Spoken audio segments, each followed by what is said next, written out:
Pero con esta noticia es que saludamos a Martín Simonetta, economista, para analizar la información que brinda ahora el fondo y también la actualidad económica de nuestro país. Martín, buenas tardes.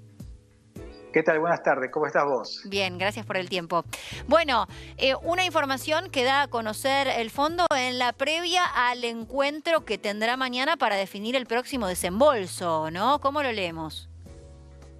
Bueno, realmente es interesante la noticia porque pasamos un cambio, digamos, de una perspectiva de un crecimiento del 2,8 a una caída del 2,8 del PBI, ¿no? Ujú. Y esto tiene que ver con la demora, las limitaciones, las restricciones, la implementación tal vez de los planes excesivamente optimistas del gobierno actual, que están en otro ritmo, que enfrentan un escenario político complejo a nivel Congreso, a nivel diputados, a nivel senadores, a nivel provincias. Pensemos que este gobierno tiene, por ejemplo, 38 diputados sobre 257, Claro. tiene 7 senadores sobre 72 y no tiene ningún gobernador, ¿no?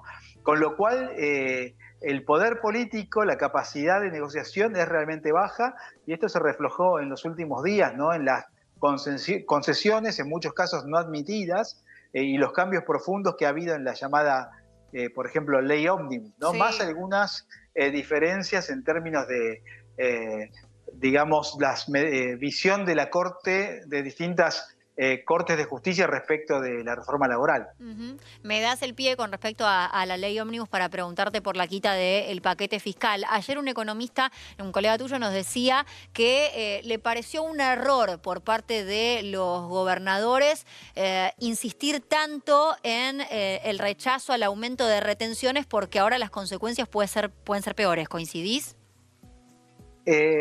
Bueno, es un tema clave, digamos. Creo que en primer lugar la ley ómnibus ya es una ley fitito, ¿no? Porque quedó el nombre de ómnibus, pero se han sacado los temas fundamentales, ¿no?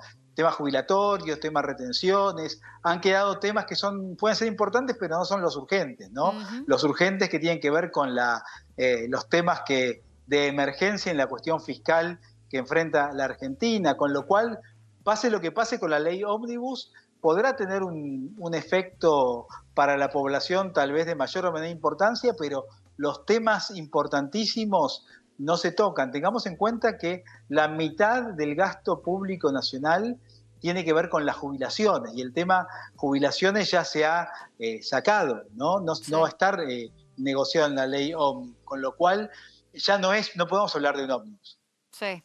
Con respecto al plan de dolarización, una de las últimas entrevistas que dio el presidente marca que está en marcha y que están a un paso de lograrlo. ¿Esto vos lo ves de la misma manera? Bueno, es interesante, digamos, ver también lo que dice el equipo económico, el ministro de Economía y Sí, que dijo demás, otra que cosa, ¿no?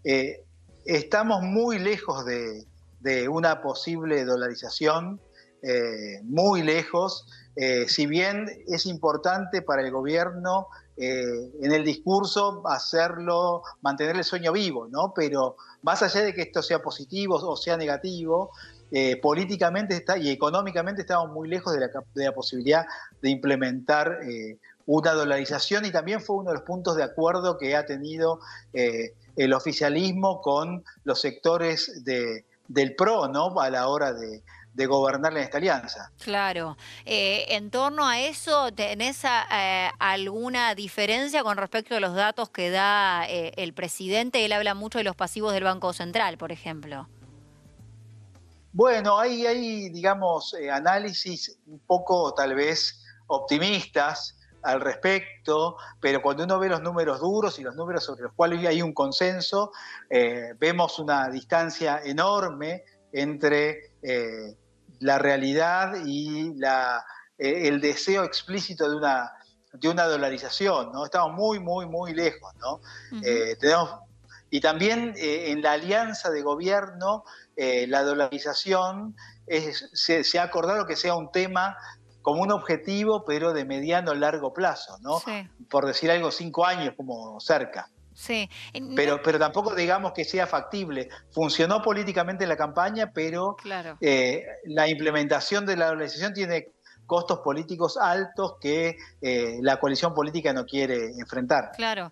¿No es contrario este plan de dolarización con bajar la inflación, justamente?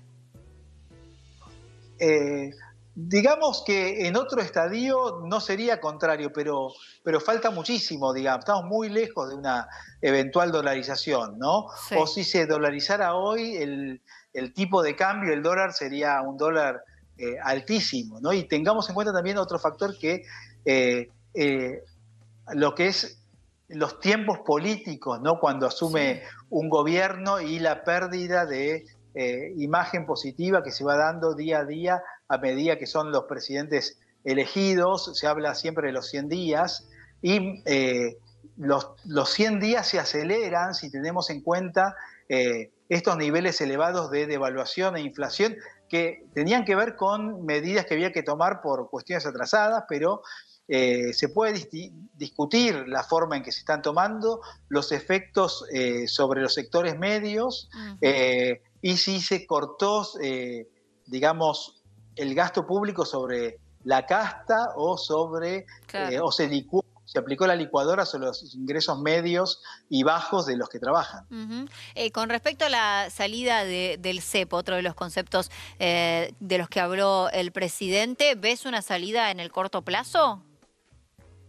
Eh, Hay objetivos de mediano plazo, pero acá hay un tema que es bastante complejo, que es medio técnico, pero conocemos la devaluación, ¿no? Que llevó el dólar a cerca de 800, el blue a cerca de 1200, y la política de devaluación de la actualidad de los próximos semanas y meses será al 2%, 2% mensual, que está muy lejos de tasas de inflación del 25%, del 15%, etcétera, ¿no? Con lo cual, el punto que vamos a llevar es a una nueva devaluación, Ujú. posiblemente en abril, mayo, y el gobierno está intentando, digamos, amesetar esa devaluación y que sea más tranquila, ¿no?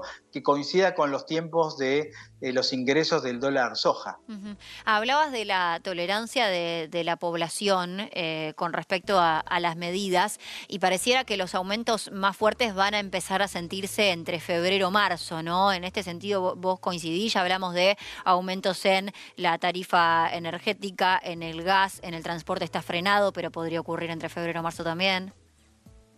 Bueno, ahora viene una segunda tanda de aumentos, ¿no?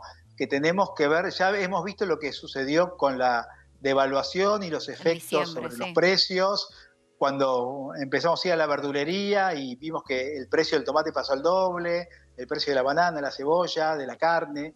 Bueno, ahora vamos a ver algo similar sobre otros precios, no sé, medicina prepaga, los colegios de los chicos, etcétera, y ya con un gobierno sin el mismo nivel de optimismo y apoyo por parte de la población que tenía al inicio. Sí. Así que va a ser un desafío importantísimo políticamente para el gobierno. Sí, lo que sí mantiene es la desregulación prácticamente total, ¿no? Hoy hablábamos aquí en el programa acerca de el no límite de los aumentos de los colegios privados, por ejemplo, ¿no? Algo que va a empezar, y además la no obligación de informarlo previamente. Esto, ¿cómo puede repercutir, digo, ya analizándolo en términos políticos, en la propia tolerancia de la gente que veníamos hablando, ¿no? Se puede llegar a vislumbrar una reacción también de la ciudadanía. Bueno, y el malestar lo siente la gente, lo siente todo el mundo, lo sienten los que no lo votaron al presidente, los que lo votaron. Uno habla off the record con los que lo votaron y también hay sentimientos parecidos. Mucha gente dice, no es lo que yo esperaba, repito lo que dije antes, ¿no? Sí. Que esto lo pagara la casta, no nosotros. Entonces, y este segundo coletazo que van a significar los aumentos de febrero-marzo, van a poner a prueba, ¿no? El capital político del gobierno. ¿Y es posible el libre mercado cuando hablamos de tan pocos actores? Poniendo de ejemplo las prepagas, ¿no? Que terminan acordando los aumentos en lugar de promover la competencia. Bueno, el punto es que la transición entre la economía actual argentina y una economía estable, abierta, con bajos impuestos, civilizada, realmente es tortuosa, ¿no? Es un camino terrible. Y el gran desafío es que si uno compara, a veces se compara a Menem con Milei o Milei con Menem. Ujú. Es absolutamente distinto el capital político de ambos gobiernos, ¿no? La Claro. cantidad de diputados, senadores, gobernadores, que tenían la espalda política para bancarse, ¿no? El costo político de la reforma económica, que ahora vemos, como decíamos, de mucha debilidad en diputados, 38 diputados sobre 257, repito, 7 senadores sobre 72, 0 gobernadores, 3 intendentes. Sí. Entonces, ¿con qué yo puedo negociar a la hora de tener que tratar de generar que me aprueben las normas? Ujú. Bueno, esto se está viendo en el apartado de las privatizaciones, ¿no? Recién ponías el ejemplo, digo, son pocos los diputados, sacando a la Libertad Avanza, que por supuesto apoya, que plantean una aprobación en ese apartado, al menos como lo viene planteando el gobierno, ¿no? Que no pase por las dos cámaras, sino por una comisión. Tal cual, exactamente, ¿no? Con lo cual, como decíamos antes, los temas calientes, importantes, complicados, conflictivos de la ley ómnibus han quedado afuera de la discusión. Con lo cual, repito lo que decía recién, la ley ómnibus, se aprueba o no se aprueba, hace un fitito, digamos, ¿no? Sí. Los temas calientes que ocupan una proporción mayor del presupuesto nacional, se van a tratar por separado. Sí. Con lo cual ya no es tan trascendente que pase con la ley ómnibus. Sí, y con respecto a la inflación, bueno, el fondo alerta que va a seguir alta para nosotros que lo estamos viviendo aquí, eso no es ninguna novedad. Ahora, ¿cuál es la proyección para los próximos meses? Ah, ¿se vislumbra una baja en algún momento? Bueno, ahí los tiempos de baja de la inflación demoran y hay expectativas cercanas al 200% anual en un contexto optimista, eh, digamos un suboptimista 150 y hay escenarios con inflación muy superiores, ¿no? En caso de que la situación política sea no estable, ¿no? Así que estamos realmente en una situación construyendo en una Argentina inestable, sobre un pantano, digamos, ¿no? Entonces, mientras construyamos sobre un pantano institucional, va a ser difícil tener estabilidad, previsibilidad y ser atractivos para la inversión como en otros países de América Latina, y me refiero a Uruguay, Chile, Paraguay, Brasil, Colombia, México, no hablo de países desarrollados, Sí. y que la estabilidad es el requisito sine qua non para empezar a pensar a atraer a inversión nacional y extranjera en un mundo que compite por atraer inversiones. Ujú. Y más allá de esta ley Fitito la renombrabas, ¿te parece que el tratamiento debilitó al gobierno? Bueno, el gobierno no lo reconoce, pero evidentemente sí, ¿no?